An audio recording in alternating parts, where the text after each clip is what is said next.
Good morning. It's Thursday, July 9th, and you're watching World Watch News in 3.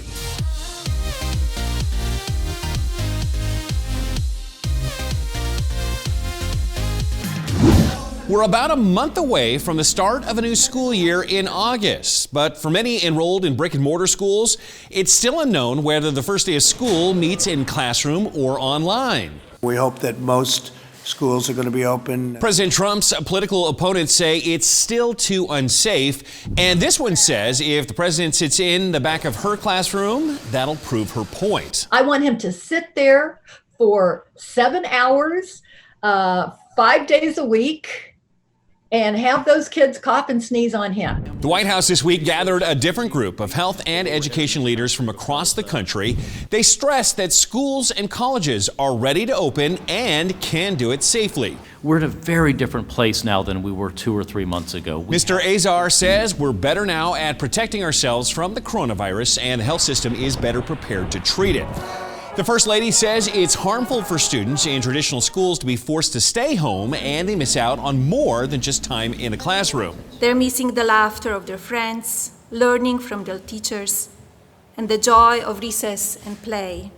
The largest association of pediatricians agree. The American Academy of Pediatrics pointed to evidence of negative effects on students because of school closures this spring.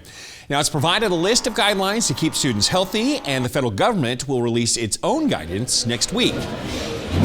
Now, colleges and universities that won't reopen face new pressure to reconsider. U.S. immigration authorities warn that international students will have to leave the country if they're studying online only and not in a classroom. Going back right now would mean that I would be under constant power outages. There's no reliable internet connection in Venezuela. It's one of the slowest in the region and in the world. Many international students will face similar disadvantages connecting from abroad. Meantime, Harvard and the Massachusetts Institute of Technology have filed a lawsuit seeking to block the government from sending their students home. Harvard and MIT plan online-only classes this year. The race against time starts now for Japan's rescue team. On Saturday, heavy rain in southwestern Japan caused rivers to burst their banks. Flooding and mudslides claimed 52 lives and left at least a dozen people missing. About 80,000 members from the police, fire department and Japan Coast Guard are on a search and rescue mission. Conditions have limited access to roads and bridges, and that's made the rescue mission more difficult. Forecasters predict more rain through today. What limits the use of solar panels? That's easy. Shadows. No sun, no electricity. Until now. At the University of Singapore, scientists are working on something like a solar panel that actually needs shadows. Electrons are driven from lighted areas to the dark areas, and that movement is electrical current. 6 of these would charge your cell phone, but this scientist and his team have bigger plans. Think of a place with a lot of shadows that also needs lots of electricity. A city.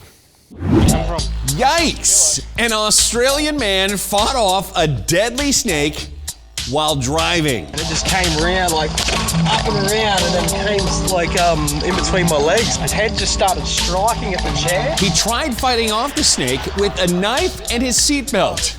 It was a venomous eastern brown snake, one of the deadliest in the world. Now, the man was on his way to the hospital when a police officer pulled him over and called an ambulance. I've never been so happy to see red and blue lights. Paramedics arrived at the scene and determined the snake hadn't bitten the driver. He was suffering from shock. Yeah, I'm feeling a little shocked just telling you about this. Well, thanks for watching, everybody. I'm the Big Bash. Make sure that you subscribe below. It's free. It's going to let you know whenever there's a new program. And remember, whatever the news, the purpose of the Lord will stand. We'll see you tomorrow.